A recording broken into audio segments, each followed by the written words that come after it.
Alright, y'all. So today I wanted to give you my thoughts and opinions off the top for Peacemaker Season 2. They just recently aired the finale, so with the series finally wrapped up, I wanted to give you my overall thoughts on Season 2. This is, of course, in James Gunn's DCU, and just to give you my initial thoughts on Peacemaker Season 2 right off the gate, I thought it was a really great season. I thought this was, this might be better than Season 1, to be honest. I thought that there was more interesting characters, stories, narrative. Acting is top notch, like always. And I think for the most part, they did a great job with season two. Now, I'm going to get into a little bit more depth, give you my pros, cons, and my overall thoughts on Peacemaker season two. Of course, like I said before, I think just a little bit of a disclaimer, kind of an obvious one, but there will be full spoilers for this season, just because I'm going to go into depth talking about narratives and stories and characters for this season. So, with that pushed out the way, let's get into it. So first, for the pros, I thought, like I said before, the choice of narrative here was better than season one. I like season one. I thought the story with the butterflies was cool. I did think it was odd because if you're gonna make a Peacemaker season, right, you gotta address the elephant in the room, which is, him killing Rick Flag Jr. And that was, like I said, addressed in a bit in season one. But I always kind of assumed, well, his father is gonna want to come back for revenge. And that kind of should have been the plot of season one. Well, they brought that back for season two, and it's fantastic. I thought that the guy who played Rick Flag Sr. is great. His motivations make sense. This is a guy driven by revenge, right? Not necessarily being the most smartest guy in the room, clearly, as we see later in the season. But, I think that this was a really good story choice for the season. I also thought the narrative, which is usually about Chris and him overcoming things, is basically his psyche and his arc in this series is really explored even further. Chris legit kills himself in the series. He ends him, kind of goes into an alternate dimension. At first, it seems like everything that he wanted in life because his real life is crap. So he goes to another dimension where his brother is alive, his father is actually a good person, and he actually has hardcore with him romantically, and he's got everything he wants. He thinks everything is perfect, but of course, as we go along with the series, we find out that this dimension he's in is very much not perfect. Turns out it was a alternate history where the Nazis won World War II, and they're in a crazy racially fucked up version of our world. And I thought that was a really good storyline. I thought that Gunn set it up very nicely. I thought that the twist at the end was really cool and interesting. Um, and I thought that it was a really good story. It definitely caught me off surprise a little bit because I didn't exactly see the twist coming from a mile away. I definitely knew something bad was going to happen, but I didn't quite know it was going to be Nazis that were going to be the big thing with this world. So that's a really cool idea. And I think the idea of Chris looking at himself, really sticking with his friends, and overcoming his trauma was really good throughout the season. Especially in this season, he's constantly being put down by life. I mean, there's a really great scene in the first episode that showcased this, right? He gets rejected by the Justice Gang, which is led by Maxwell Lord, and is a really great scene. I think that it really showcases what Peacemaker's all about. And like I said before, he tries to get his perfect world, his perfect dimension, but turns out it's not as perfect as it may seem. And what's actually already great was in front of him this entire time. His friends, that they've been sticking with him all this time, and sticking with them and growing as a person. And it was really good to see throughout the series. I thought that story and narrative was really good. In terms of acting, I thought all the actors did a great job, just like season one, but I think honestly they do even better jobs than they did in season one. I thought John Cena as Peacemaker absolutely killed it. Like, this guy did an incredible job playing the character. Like, I've never seen range on John Cena in terms of his acting abilities like I have seen with this season of Peacemaker. Like, he can obviously do funny, he can obviously play Peacemaker, but he can display a very vulnerable side of himself, a very scarred and traumatic side of himself. There's a really haunting scene in particular where his friends are beating up his brother, which is from another, the Nazi dimension, and he just kind of watching a traumatic event happen somewhat again, right?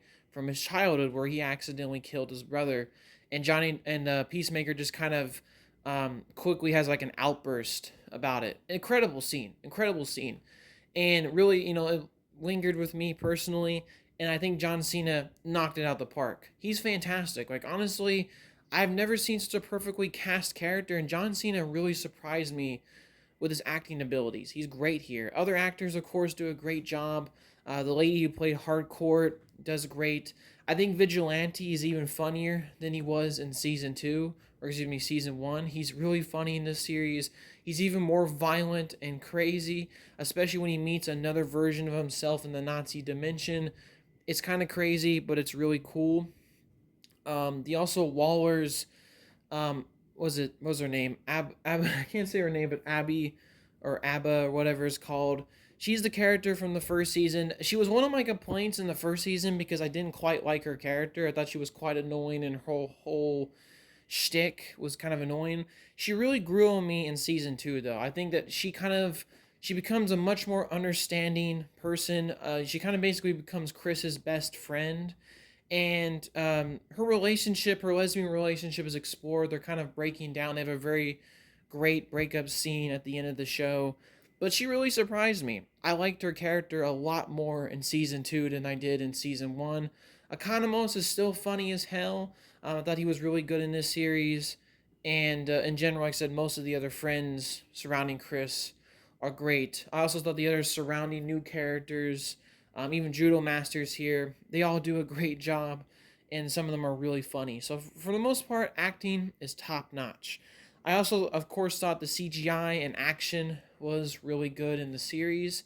I thought the look of everything was great, visually, right? I think that, the whole dimensions and that side of things, that was one of the new things they were going to be exploring more in season two, was the dimensions.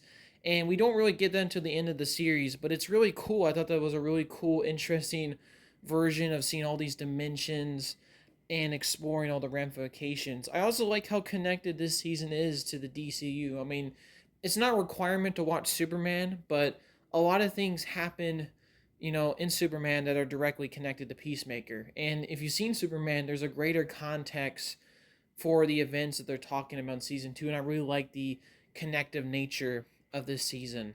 Also, of course, I got to talk about the big cameo, which is Lex Luthor, and he was great. I mean, I know that some people were expecting Superman as the cameo, and that definitely would have been cool, but I couldn't really see a scenario where Superman would show up in Peacemaker. But Lex Luthor seemed more likely, and he was great. I love that conversation he has with Rick Flag Sr.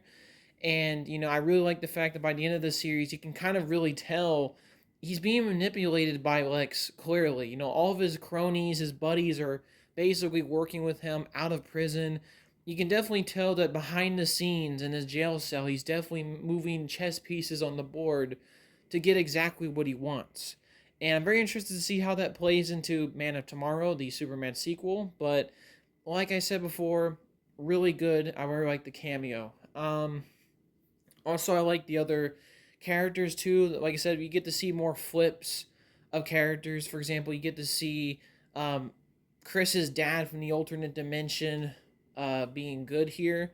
That was a cool flip.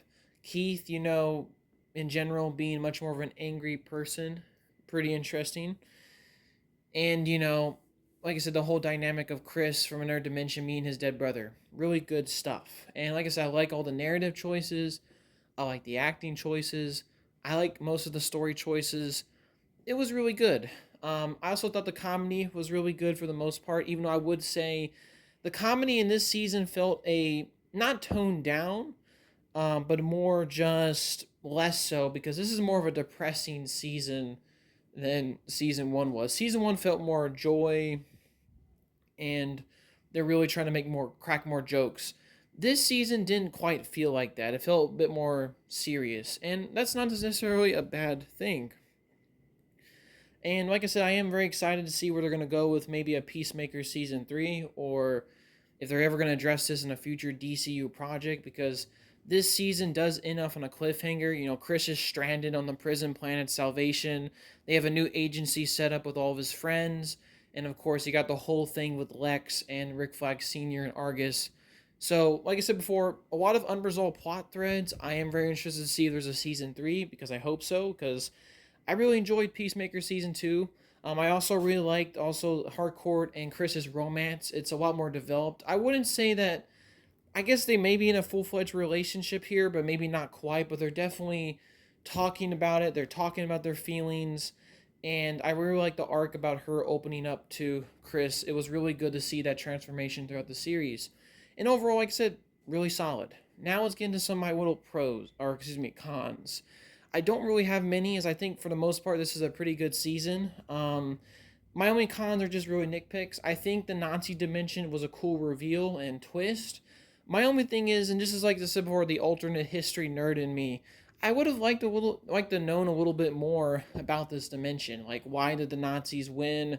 What happened? Maybe you can make some parallels to our real world and things like as before. We learn about the history, and if we don't learn about history, we're doomed to repeat it, right? I think there could have been some parallels made there, and just a little bit more explanation. I know some people wanted this dimension also to be Earth X, which I was admittedly looking forward to. I think it's fine. It was a really cool Nazi dimension, but I do kind of wish a bit more was explored in that department. Also, I'm trying to think of other necessary cons. I wouldn't call this a huge con, but the big elephant in the room, so to speak. So, like I said before, Peacemaker season one was set in the DCU. There's a Justice League cameo. It's not firmly connected to the DCU, but you do have that cameo at the end of the series. Well, with James Gunn rebooting everything and starting a brand new DC universe, I always kind of assumed going into season two that this season would be, and like I said, the option was there. You have Chris with this interdimensional room. My thing was maybe Peacemaker would jump between back and forth the DCEU in the DCU universes, and they would explain it like that. That maybe by the end of the series, they would be firmly set in the DCU timeline, I guess you can call it, but that's not the case. James Gunn took the route of retconning everything very quickly. You find this out very quickly in episode 1 of Peacemaker season 2. He retcons the Justice League cameo into the Justice Gang, makes a whole thing with Green Lantern having a puke fetish because puke is green usually, and I thought that was a pretty funny little nod there, and it felt very Kevin Smith right there in terms of humor. And they kind of retcon a few jokes and scenes, but that's basically the explanation given. That basically Peacemaker season 1 and the Suicide Squad were already set in the DCU. They were just retconned to do so. And like I said before, this is a fine decision. I mean, it's the quickest way you can do it. Obviously, if you try to do a whole story about Peacemaker jumping from different dimensions into the DCU universe, you would have to, like I said before, explain the whole thing with Rick Flag Sr., and I get it from a narrative perspective, it might be a bit too complicated for audiences, but I would have preferred that a little bit more than a retcon, just because, well, that's fine. It can quickly establish things. It does raise some questions about continuity, especially if you look at the 2021 James Gunn Suicide Squad movie. But yeah, those are mostly my nitpicks for season two. I thought that season two was really good. I think it had a better story than season one. The acting was great, even better than season one. And even though this series, this season does have a cliffhanger, I'm really excited to see if we're going to get a season three. Or, like I said before, this whole thing gets resolved in some other DCU project. But we'll wait and see. But yeah, I highly recommend Peacemaker season two. If you liked season one, you'll probably love season two. Even if you didn't like season one, maybe you'll check out and like season two. Who knows? But yeah, for the most part, I really liked Peacemaker season two. I highly recommend it and can't wait for the future. Alright, y'all. Hopefully you have a good day and peace, y'all.